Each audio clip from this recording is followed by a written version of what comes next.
Deus, Emanuel, estrela da manhã. Vamos ter fé que Deus ele vai cuidar de nós, independente da situação do nosso país, amém? Vai cuidar das nossas finanças, do nosso emprego e ter misericórdia de nós. Você que está com sua Bíblia e puder abrir em Hebreus capítulo 11. Foi o texto que o Carlinhos leu. Não precisa nem ler, né? Você já sabe de cor.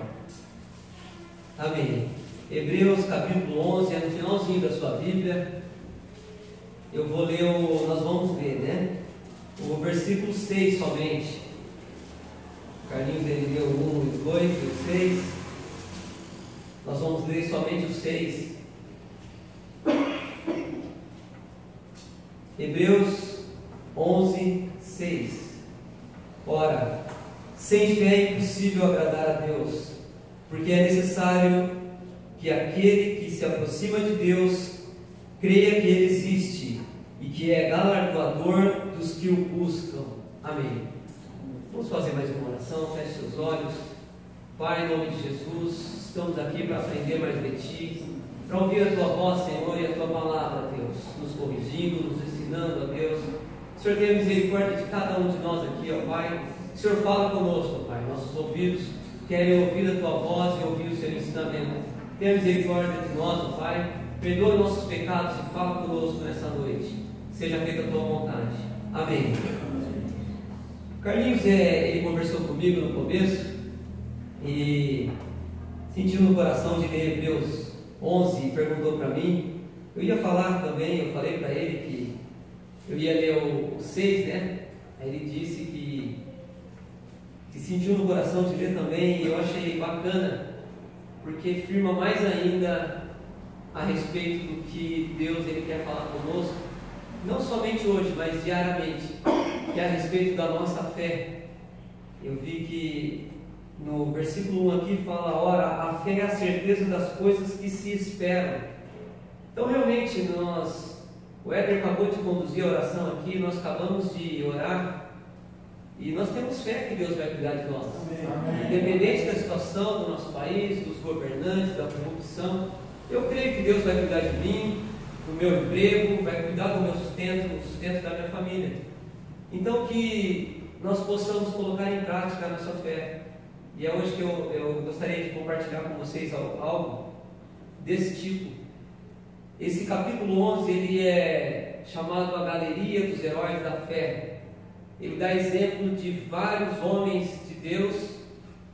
Ele nos ensina, assim como esses homens tiveram fé em trabalhar para Deus e se dispuseram para a obra de Deus, para trabalhar e para colocar toda a sua fé em prática. É isso que nós aprendemos, e é isso que eu queria compartilhar com vocês. Em Tiago, capítulo 2, versículo 14, eu vou ler para vocês. Diz assim: meus irmãos, que proveito há se alguém disser que tem fé e não tiver obras? Pode essa fé salvá-los? E é isso que eu queria compartilhar com vocês. Que nós possamos ter fé, mas que nós possamos colocar a nossa fé em prática sempre. E que nós possamos aprender cada dia com a Bíblia, com exemplos de pessoas que Deus deixou para nós seguirmos. A primeira situação é que acredite naquilo que aos seus olhos é improvável. Gostaria que você abrisse sua Bíblia em Gênesis, capítulo 6. Gênesis, capítulo 6, e mantivesse ela aberta.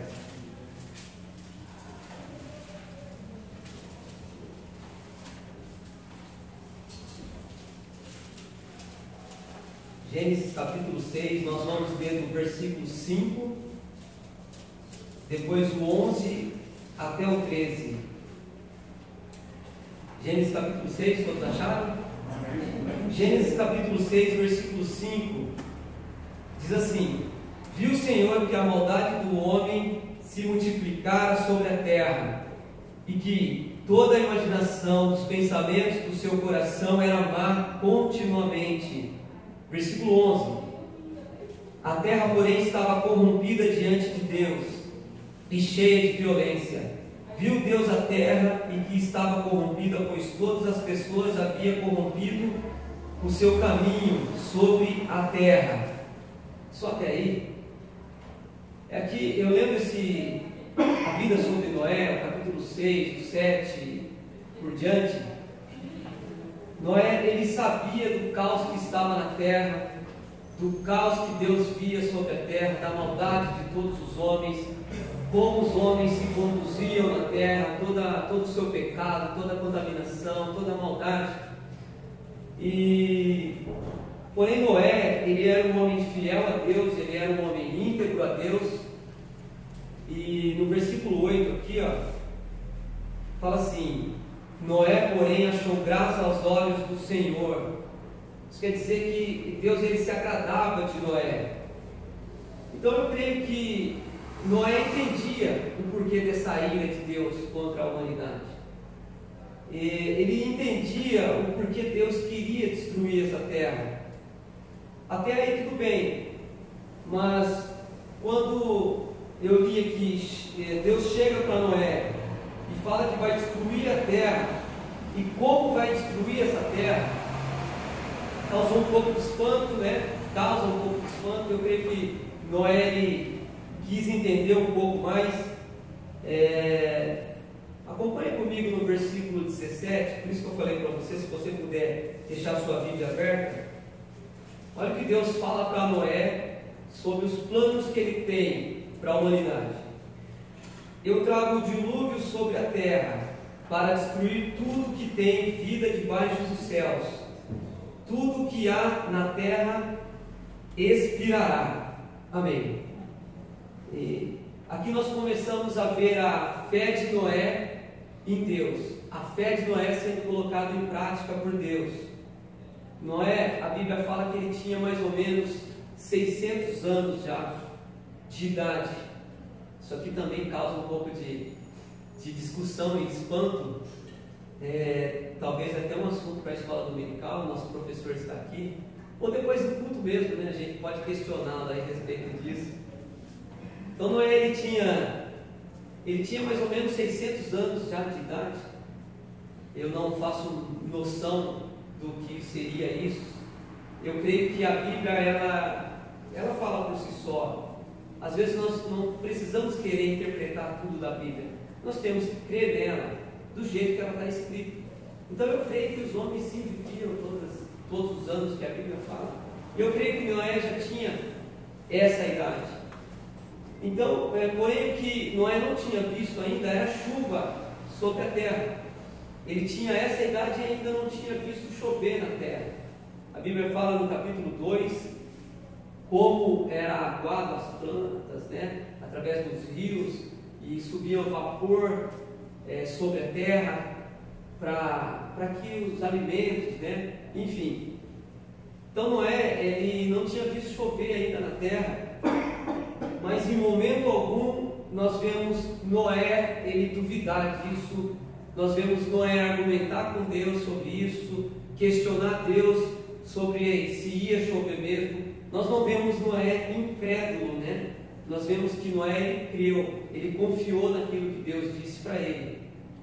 E tem uma história que eu ouvi, já aconteceu comigo, eu creio que aconteceu com você, sobre confiança, que é quando você joga uma criança para cima e ela dá risada, ela gargalha alto e quer continuar que você jogue ela, porque ela confia que quando ela estiver caindo, você vai agarrar, você não vai deixar ela cair no chão.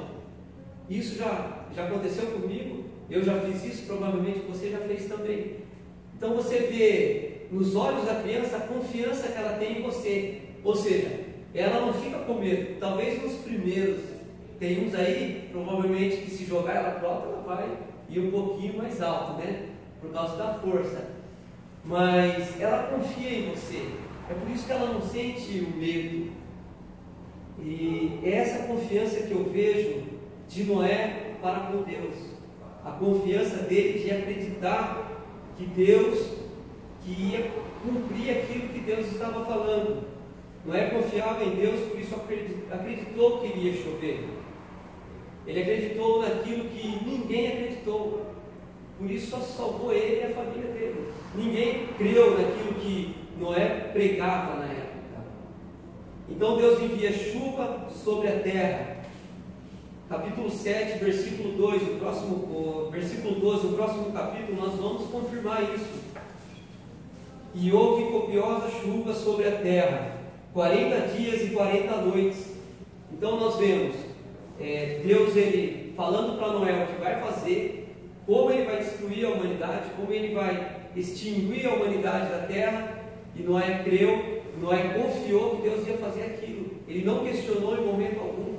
Ele não argumentou com Deus o porquê que ele iria fazer aquilo. A Bíblia não fala isso.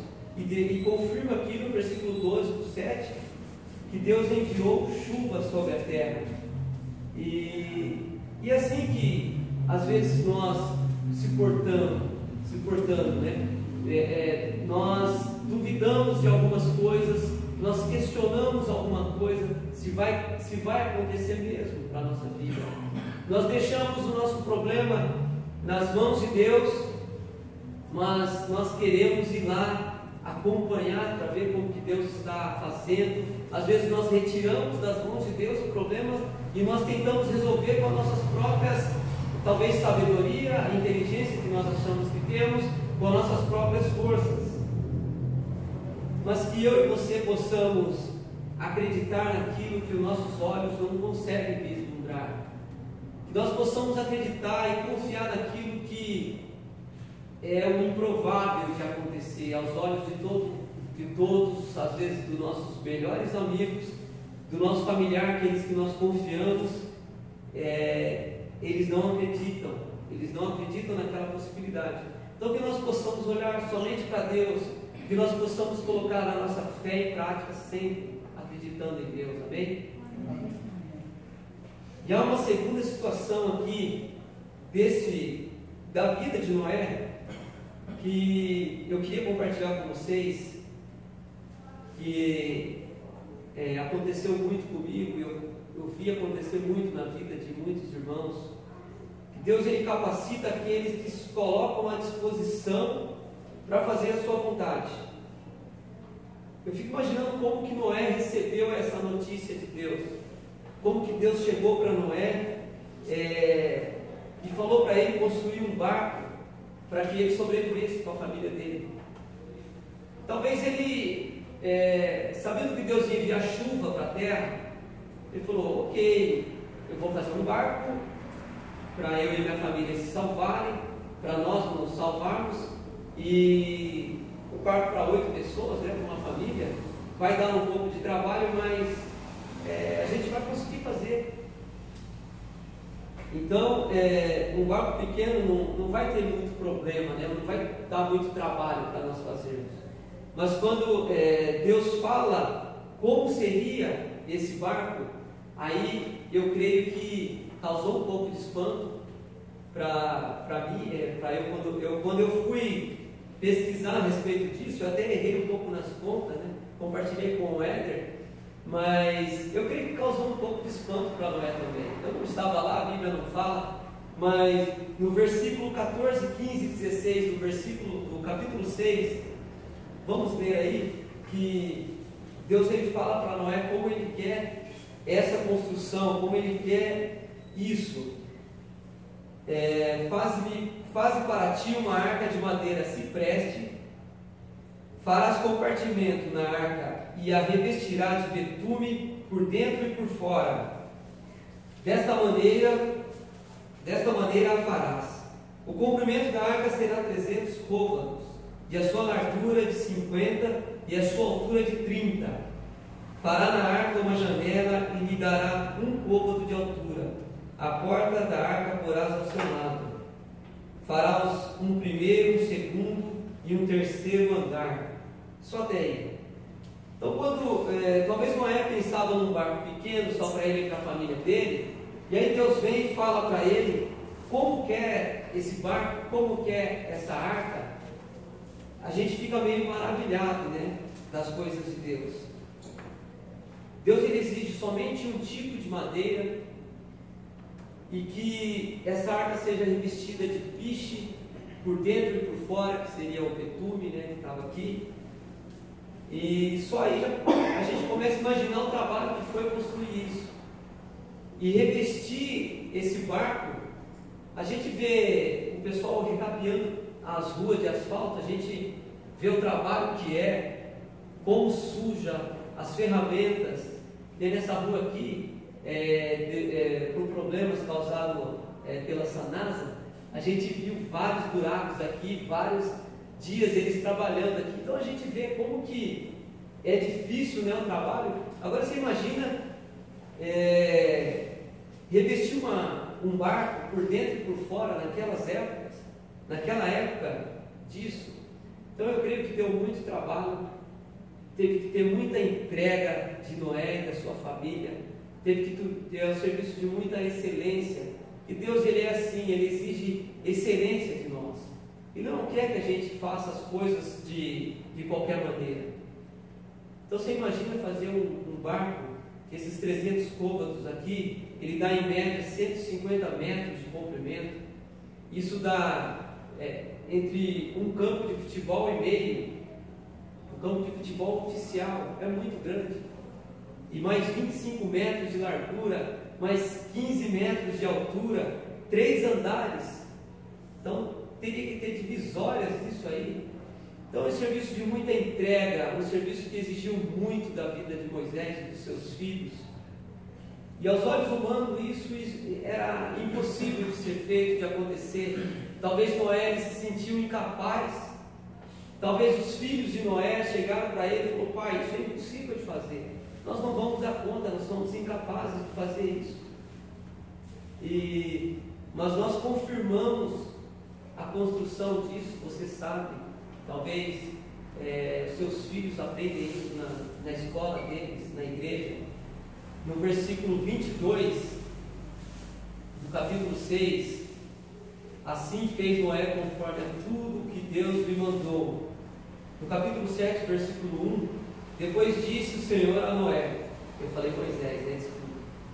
Depois disse o Senhor a Noé: entra na arca tu e toda a tua casa, porque é justo diante de mim nesta geração. Então, nós às vezes nos sentimos incapazes também de fazer algo para Deus, de trabalhar na obra de Deus, e isso impede que nós cresçamos no conhecimento, conhecendo cada vez mais a Deus, e isso vai crescendo cada vez mais. Às vezes nós não queremos fazer nada, nós não queremos assumir algum desafio na igreja. Sábado aqui eu compartilhei com os jovens sobre como é difícil você pregar o evangelho fora da igreja, na rua. Como é difícil isso para a igreja. Talvez um dos maiores desafios da igreja é divulgar o evangelho lá fora, é pregar o evangelho para as pessoas, na praça. Quantas pessoas nós vemos nas praças, no centro, falando de Deus, pregando o evangelho. E eu confesso para você que eu comecei a parar e ouvir essas pregações. Isso começou a me dar uma alegria, e meus olhos, eles brilham em ver isso. Porém eu não tenho coragem de fazer isso. Eu confessei aqui sábado como é difícil você sair e pregar o evangelho para as pessoas. Você não sabe como eles vão receber isso. Para o nosso familiar a gente não fala. Talvez pensando que seria mais difícil, né, pregar para um familiar nosso, falar para ele vir para a igreja, para ele mudar de vida. E um dos maiores desafios meus na igreja foi o ano passado, que nós fomos entregar flores aqui no bairro, e foi comprado as flores e a gente se dividiu, né, por ruas aqui, e aí a gente chegou em cada casa e foi batendo palma, apertando a campainha, e as pessoas saíam. E no começo eu confesso que eu entregava a flor, falava que a gente estava presenteando por causa do Dia das Mães, que seria um domingo abençoado, eu não falava nada. E aquilo começou a me incomodar, porque eu precisava falar de algo a mais, não somente uma flor. Eu podia usar a flor como pretexto para falar de Deus, do amor de Deus.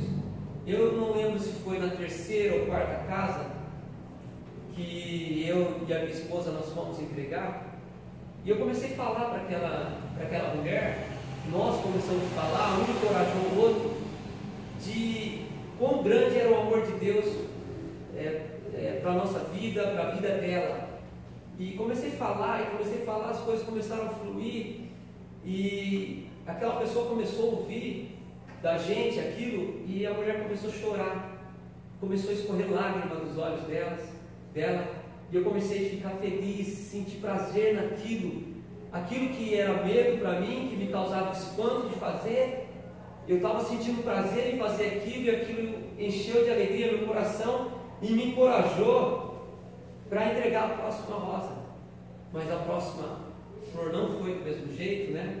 O medo bateu de novo, e não consegui falar de novo. Então, é muito desafiante isso para a igreja. No segundo culto de jovens, nós fomos entregar cartazes, nós fomos colar cartazes aqui no bairro, e é desafiador também você entrar no bar, você entrar no estabelecimento, você abordar as pessoas sentadas comendo um lanche para falar do amor de Deus, para falar da igreja, que ela está aberta, de portas abertas para receber, e que eles precisam ouvir isso. Então é muito desafiador isso, que nós possamos colocar essa fé que Deus vai salvar o bairro, nossos vizinhos em prática, que nós possamos orar a Deus para Ele nos capacitar de que isso é possível ser feito através de nós, de alcançar um bairro para Cristo, de alcançar o nosso vizinho, o nosso familiar, aquele que está dentro da nossa casa. Nós precisamos colocar em prática essa fé, que é um desafio, não é fácil. E isso me confrontou muito e confronta ainda. Nós vamos ter outras oportunidades de pregar aqui nesse bairro, de fazer evento nesse bairro, não um evento denominado shows de música e de luzes com focos, não. Eu acho que o evento tem que ser um pretexto para que nós possamos levar a palavra de Deus, Jesus Cristo, até as pessoas que não conhecem. Então, quando vier esse desafio, que nós possamos estar preparados e colocar em prática a nossa fé, amém? Amém. Nós possamos sempre exercer, fazer a obra de Deus e trabalhar para Ele, porque Ele é digno disso. Foi por isso que Ele nos chamou. E a terceira situação é a que eu mais aprendi com a vida de Noé, que Deus ele usa os loucos para confundir os sábios. Eu já ouvi música sobre isso, você provavelmente já ouviu muito disso, mas vendo a vida dele, Noé ele foi considerado louco por muitos. Imagina quando Noé ele começou a preparar o terreno, ele começou a ir atrás das árvores da madeira, que era um tipo só, e começou a juntar aquilo, e começou a acumular aquilo, e preparar a madeira, e teve que dar uma satisfação para o povo, o que ele estava fazendo, o porquê que ele estava fazendo. Então eu creio que ele foi chamado por louco, sim, porque assim como ele não tinha visto chuva ainda, o povo também não. Então quando o povo começa a perguntar o porquê que ele vai fazer aquilo, e ele fala o porquê, o povo fala assim: tá maluco, cara, não vai chover, nunca choveu, você está falando que vai inundar e vai alagar isso aqui, e isso aí vai te salvar. E eu creio que Noé, ele pregou para muitas pessoas, né, o arrependimento, para deixar aquela vida e talvez se salvar, mas ninguém quis, a não ser Noé e sua família. Ninguém quis aceitar isso. Eu acho que esse foi um dos maiores desafios para a vida dele, além de ter construído, além de ter acreditado que iria chover. Eu creio que isso foi o maior desafio, porque ele teve que enfrentar a incredulidade das pessoas. Ele teve que enfrentar as pessoas zombando dele, as pessoas chamando ele de louco. E é isso que acontece conosco.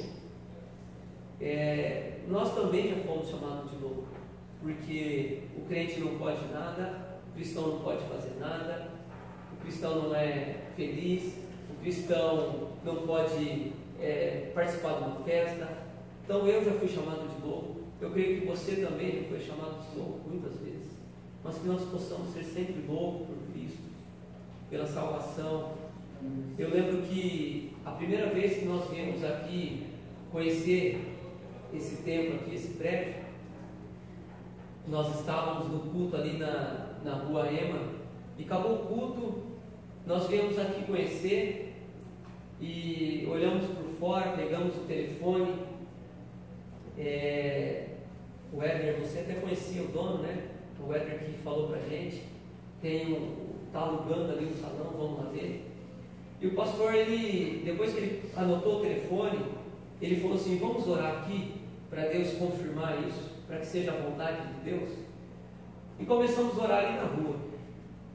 4 pessoas de mãos dadas, orando ali na rua, e passava carro, passava pessoas, e nós ali orando. Então eu creio que assim como Noé foi chamado de louco, muitas pessoas que passaram e viu a gente orando ali, chamou a gente de louco também. Falou: o que esses caras estão fazendo à noite, de mãos dadas ali e orando? Então, a nossa vida vai ser isso. Talvez já te chamaram de louco, talvez vão te chamar de louco por causa do Evangelho, por causa de Cristo, mas que nós possamos assumir esse papel de louco, sim, por Cristo, pela salvação da nossa vida, pela salvação da nossa família, que nós possamos começar a amar pessoas e almas, para que eles ouçam o que é realmente ser feliz, o que é realmente ter prazer na vida, que é se converter a Cristo. Então que isso nunca nos desanime, que isso não nos faça fechar os olhos para o mundo lá fora para pregar o Evangelho, que isso possa nos encorajar, assim como em Hebreus 11 nós lemos esses heróis da fé, eles se dispuseram, trocaram talvez família pelo serviço a Deus. Então que nós possamos ser encorajados por cada exemplo que nós temos na vida, assim como foi da vida de Noé. Eu sei que esse texto aqui ele é muito rico em informações, muito rico em detalhes, que é legal falar, é legal compartilhar, mas o que eu quis tirar disso aqui para a minha vida foi o exemplo da vida que Noé teve, foi o exemplo dos enfrentamentos que ele teve na vida dele, que nós possamos sempre ter esse encorajamento, através de exemplo que Deus nos dá, que nós possamos sempre nos entregar a Ele, porque a Ele seja toda a honra e toda a glória, e que nós possamos nos dedicar sempre, independente do tempo que vai levar, do esforço que vai exigir de nós, amém? Amém. Eu queria fazer uma oração para que a nossa fé seja colocada em prática a cada dia, a cada manhã, porque as misericórdias de Deus elas se renovam a cada manhã na nossa vida. É por isso que nós estamos vivos, com saúde ou sem saúde, mas nós estamos vivos, vindo na igreja servir a Deus. Então, que a nossa fé nos encoraje a praticar coisas a serviço de Deus, trabalhar para Deus sempre. Feche os seus olhos, você possa falar com Deus nessa noite, neste momento, você possa agradecer a Ele, porque Ele tem te dado oportunidade de colocar a sua fé em prática todos os dias. Pai, em nome de Jesus, que o Senhor tenha misericórdia de cada um de nós, ó Deus, que o Senhor possa, ó Deus, agir na nossa vida conforme a Tua vontade, ó Pai, que o Senhor possa nos encorajar a pregar o Teu Evangelho, não somente dentro da igreja, Deus, mas nas ruas, ó Pai, para os nossos familiares, ó Deus, que o Senhor possa, Deus, levantar pessoas aqui neste lugar disposto a fazer a tua vontade, para fazer o teu querer sempre, ó Deus. Em nome de Jesus, ó Deus, eu te agradeço pela minha vida, eu te agradeço por esta igreja, por cada pessoa aqui, Senhor Deus, servindo a Ti, ó Deus, se disponibilizando, se dedicando cada dia, cada momento da sua vida para te servir, ó Pai. O Senhor esteja conosco, falando cada vez mais e levanta pessoas aqui no nosso meio, Deus. Em nome de Jesus, muito obrigado, Pai. Amém. Amém.